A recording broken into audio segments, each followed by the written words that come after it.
Hey, it's Walter, the Blu-Grit Garage. I made a short on differentials, 15 seconds or less, how to determine a Ford 8-inch from a Ford 9-inch.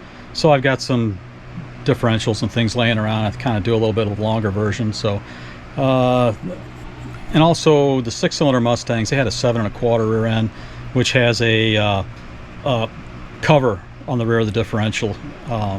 The Ford 8-inch and 9 inches don't have the cover. The back is the differential, and the back part's all one piece, and you just pull in and out the center sections, which is nice because if you want to set up your gears, you do it on a workbench instead of lifting up the car and trying to do it on the car.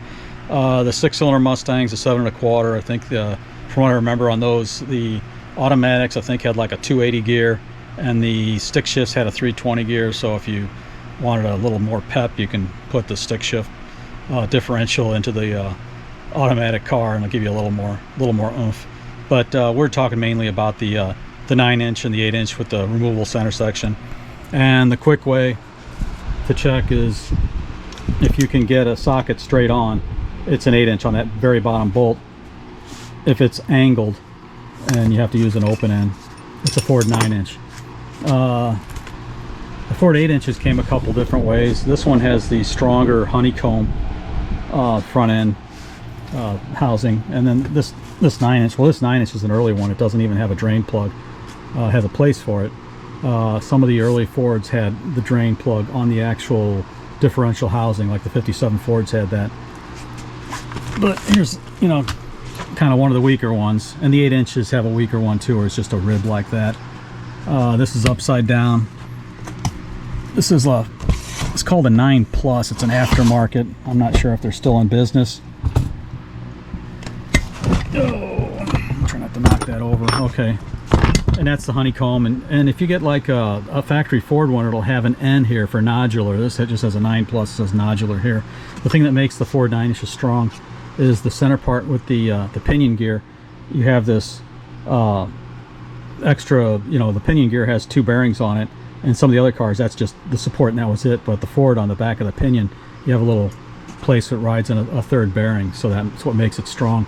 Some of the earlier ones, this webbing isn't so strong, and you can break the actual housing on the earlier ones that weren't as beefed up. Okay, and then this Ford 9-inch, if you look at right here where the bolts are, it's kind of flush. That's an open rear end. If you have one where you can see the bolts are recessed, so you have more room in here, that's the room for your clutch pack. So this is a limited slip. And then the 8-inch, so the other way to determine is that's a lot heavier than this, so when you're trying to carry it around, you'll know the difference. And then if you're double checking for putting it on a Mustang, they do have different length yokes, so you got to kind of be careful with that so your drive shaft will actually work. If you look in here, I don't know if you can see it, the spline goes all the way through. That's a spool, mini spool or something or other, so that's a lock differential. Most of the times you can see, if you can see that, you see a little gap where the 2 spider gears are separate, so you have the spider gear, so it's an open rear end, and then you still have the spider gears on the limited slip. It's just the clutches let it slip a little bit, or it grabs for your traction control or limited slip. I've got a Maverick rear end housing here. What I like to do, I've seen them twist off, the perches twist off. I guess the Ford doesn't have, some of them don't have very good welding when you go drag racing, so I take a metal plate and weld it right there on all 4 corners, and that gives you this amount more teeth than just relying on what the factory did on the ends there. So this is kind of a neat rear end. Let me get some better lighting here.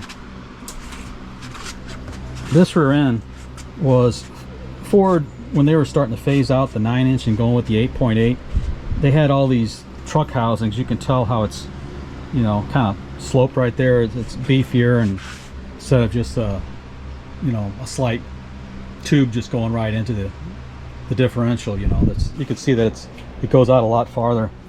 But what they did was, this was kind of a truck housing, so then they had the bigger diameter tube right here, pointing with my foot, and then it tapers down to the Mustang size. And these were in Ford Granadas and Mercury Monarchs. The spring purchase in the right place. They're a lot heavier duty, and they even stuck these under 6 cylinders. So I used to go to the salvage yard and look under everyone. Most of them had 8-inch. Some of them had that, I guess, a 7 1/4, or maybe later on they call it a 7.5 with the back cover. But most of them were 8 inches. But then every once in a while you'd find the 9-inch, and like I said, you'd find them in the 6-cylinder cars.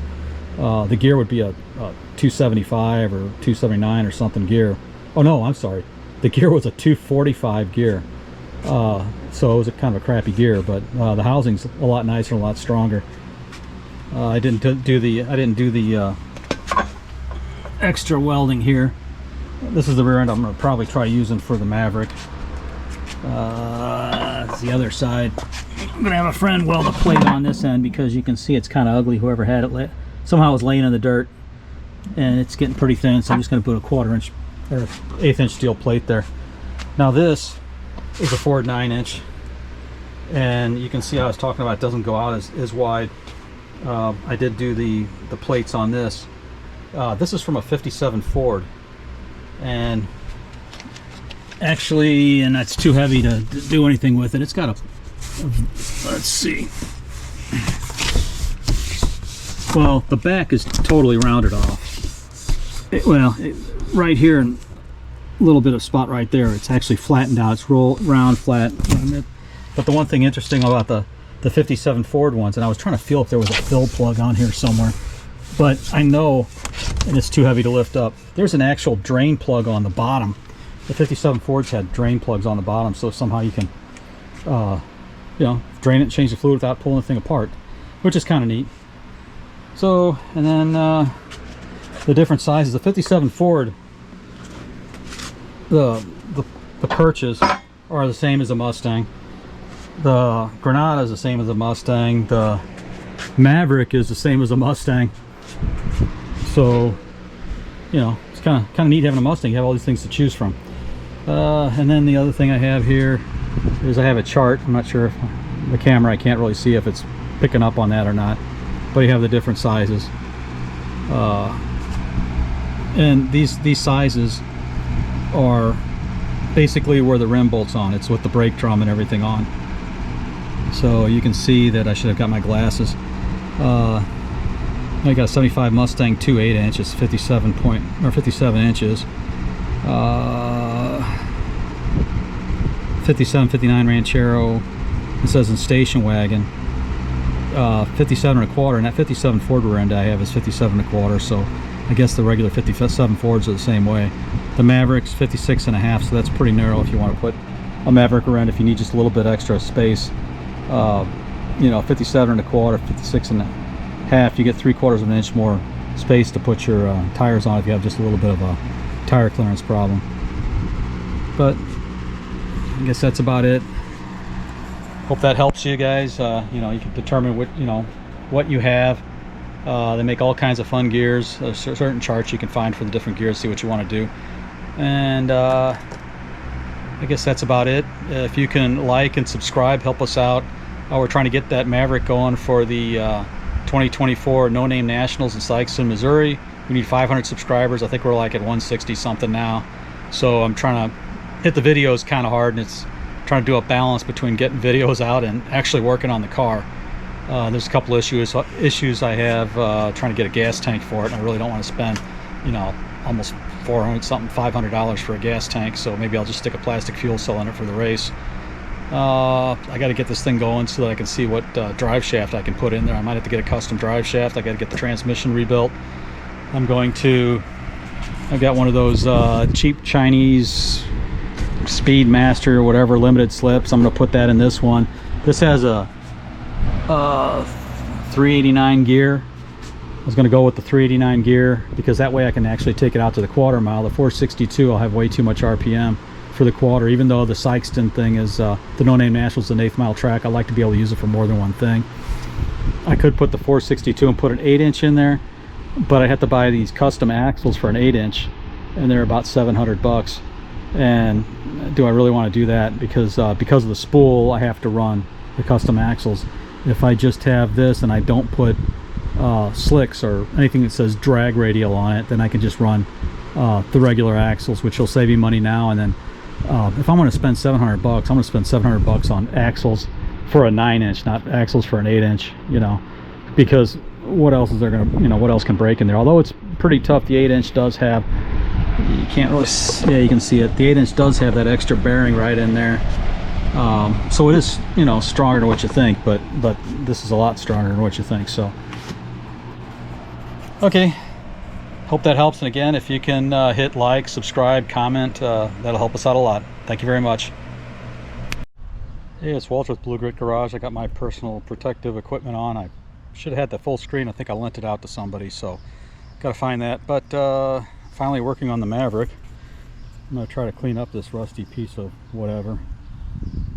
And I was trying to get, I got this at a swap meet, but the hole's too big for anything I have. I was kind of looking at different hardware stores. I got to get a hardware store where somebody old's working, so the old schoolers know how to work, you know, what kind of arbor fits on that. So buddy John gave me this. I guess that's a grinding wheel. Hopefully has enough oomph left to clean this off, and I think if I smooth this part out, it's just going to make holes. So like I said before in one of my other videos, I'm going to have a buddy of mine weld a 1/8-inch steel plate across the bottom, maybe fill this in a little bit here. That way if I put a jack on it, it doesn't poke through.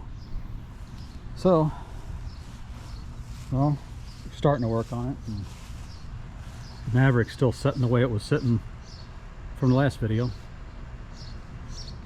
Gotta divvy up the time between videos and actually working on things, but it's a beautiful, what, 95 degrees out here, nice and humid, so what better thing to do than to go out and grind on some metal. Well, it's fairly clean. Off to the welder to have those little things welded, the 4 tabs, and to fix the ugly spot here. So let's see how that works out.